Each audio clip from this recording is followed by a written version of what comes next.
Beat the British weather with the DIY all-weather garden room. Today's goal is going to be kitting it out and getting it to a stage where I've got a garden room, craft room, greenhouse mixed all together. So what you're going to see here today is the final episode in this series. I've been making a pergola. I turned that pergola into a roof pergola. Then I added some walls for privacy. And in this episode, you're going to be seeing a lot more. So stay tuned and enjoy this culmination of where we get to. So the last time I managed to get up a privacy wall on my pergola and made it more into a privacy wall. So we were able to conceal it. I've got a couple of doors on there and I was deciding on the layout. In this episode, I'm going to be going through and actually making it all weather usable. What that means to you and me is if it's a garden room and you can use it in the UK in all weather conditions, it needs to be a number of things. The roof needs to be solid, needs to be able to handle some snow, needs to be able to handle some rain, it needs to be light and airy. I want it to be not dark and dingy. The walls need to be insulated to provide some type of thermal efficiency to at least not get frosty and cold in the weather. I'm going to be making the internal panels with MDF boards. I'm going to be nuggeting out the roof rafters, and there was a number of different things that I thought about when I'm doing this project. So in this episode, I'm going to give you a bit of extra information to help you if you're in this journey. I know a couple of you are watching and thinking about making a pergola or an extra garden room. You're not sure about the roof types. I'll give you a bit of information on that. So looking on today's episode, you basically see me last time put in the double glazed windows. I actually cut off the double doors and used those doors as windows because I like that aesthetic look of them. And I used some extra wood to secure the roof in place. I've got the roof rainwater system coming up in this episode. I'll show you a quick view of that. I'm going to be adding a door and everything's going to be basically kicking off this final episode. I want to bring this to a wrap. I could probably go on for many episodes, but I wanted to fit them into 4 episodes. So you'll see here I've got MDF boards which I'm painting white. These are going to be used internally. I want to hide off all of this kind of spacing. So above the windows there was space where I had to put noggins in because obviously the way I've put the roof on, there's a little bit of a gap there. So I wanted to make sure I had boards ready and cut out to each beam which I could slide in place. But again, I don't want this to be breezy. I don't want air coming in here in the winter. In the summer, I don't want it to get too hot. So I'll give you a few tips of what I've done to make that a little bit more usable. So you can see here the boards are going to be MDF boards. You're looking at like 2 centimeters thick. Some are 1 centimeter thick, easy to cut, easy to maintain, so they can handle the weather as long as they're not going to get wet, which they're not in here.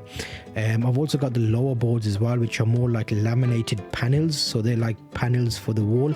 You'll see here I'm using insulation. You could get fancy with this and get Cortex or like the insulation board stuff like the foam core, but I seem to find it's easier and more, well, to be honest, it was easier for me to do, so I did it this way.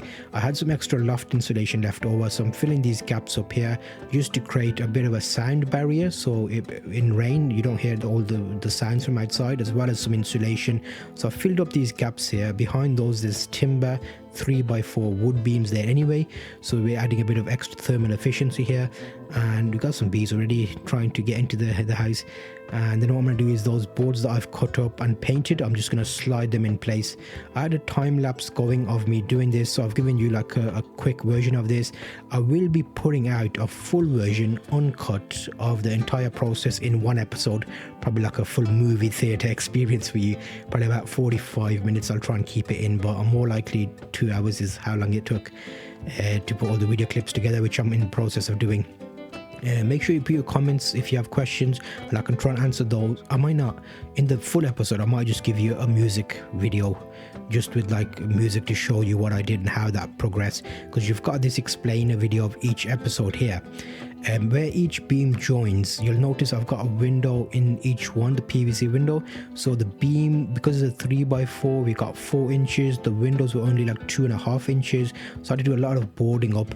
In hindsight, if I was to do this again, I would have probably used some other wood and made it fit the exact PVC windows I've got, but I'm kind of making this up as I go along, and that's how a lot of these DIY projects happen. You start with one thing, you end up somewhere else. Remember, we originally in episode 1 I extended my patio.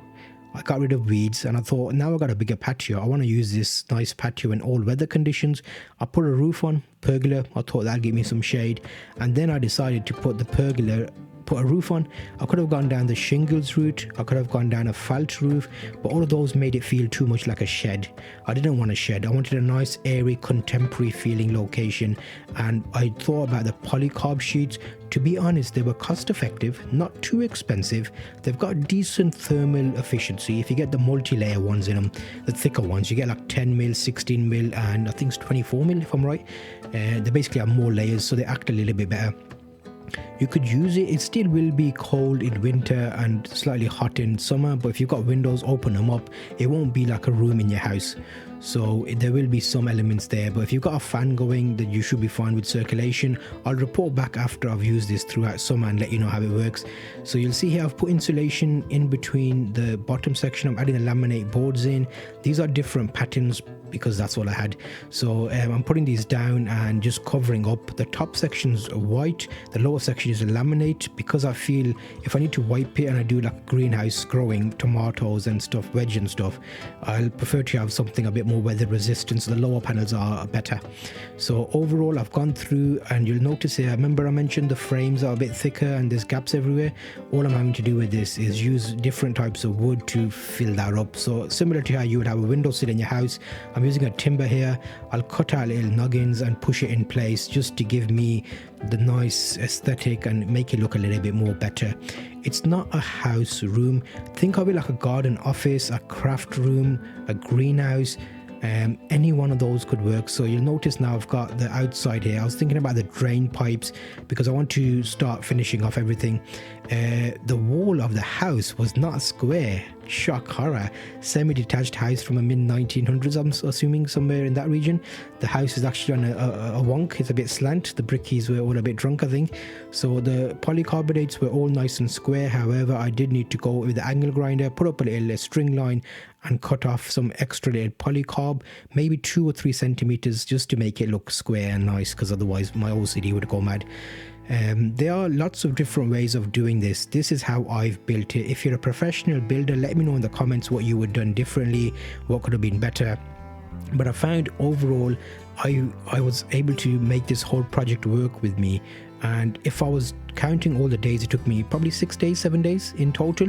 I already ordered a lot of the equipment. I had all the equipment on standby, so I didn't have to wait for stuff.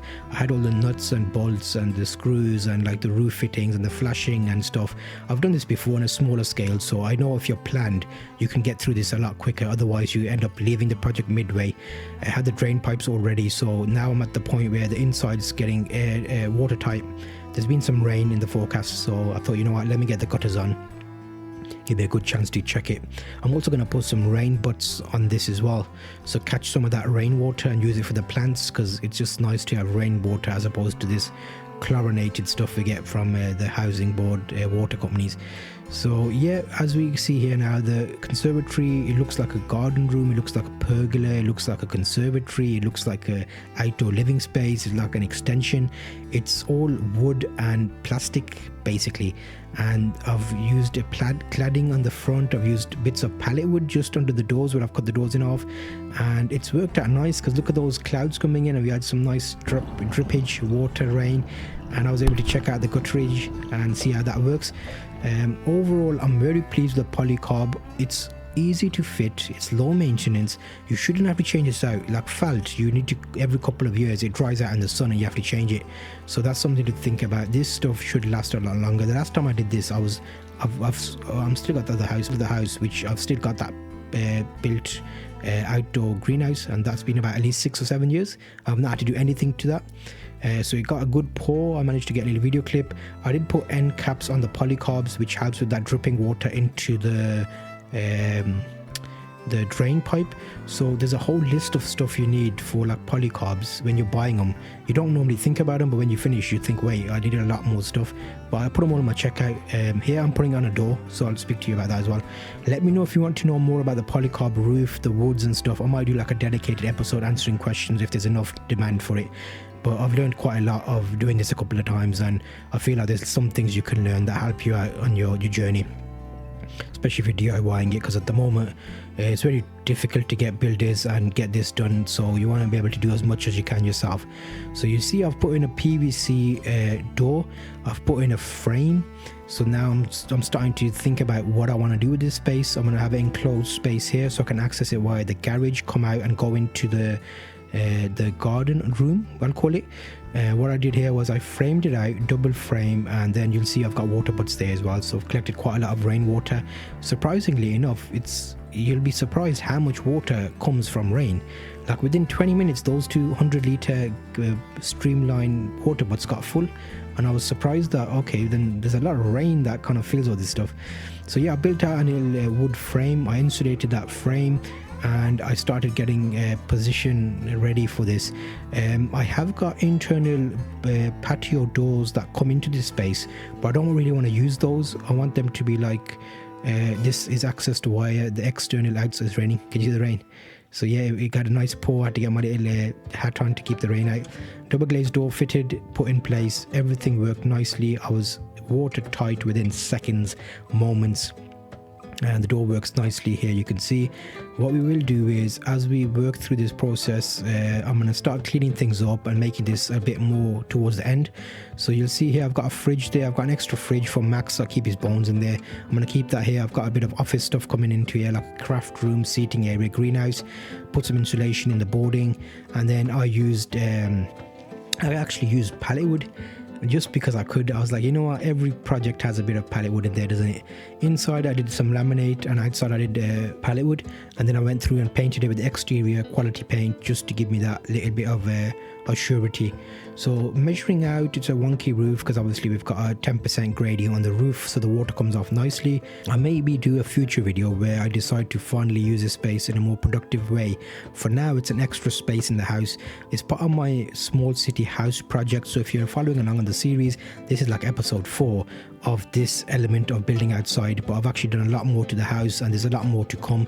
So stay tuned. If you're not already subscribed to the channel, you'll get a lot of useful DIY kind of stuff that you do around the house, and you might find that interesting, and you'll get notified when I make those videos and put them out. So yeah, there'll be a longer version coming of this video. And I've got my kitchen I'm doing, I've got the garage I'm doing, I've got the toilet I'm doing.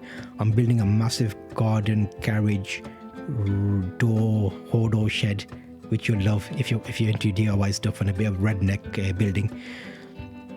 Here we go, look at that, lightning speed. I'm on fire with the pallet wood and putting that into position, covering up the little gap there created by the door.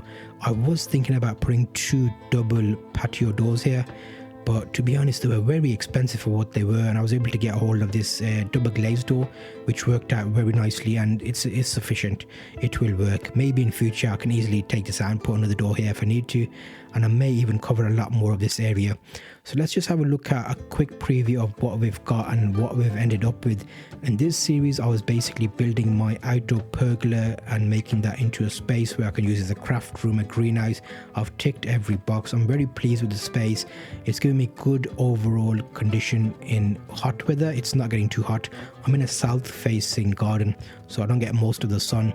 I've got good insulated walls. The sound is amazing now. You can't hear anything from the garden because I've insulated it. I've got double glazed walls.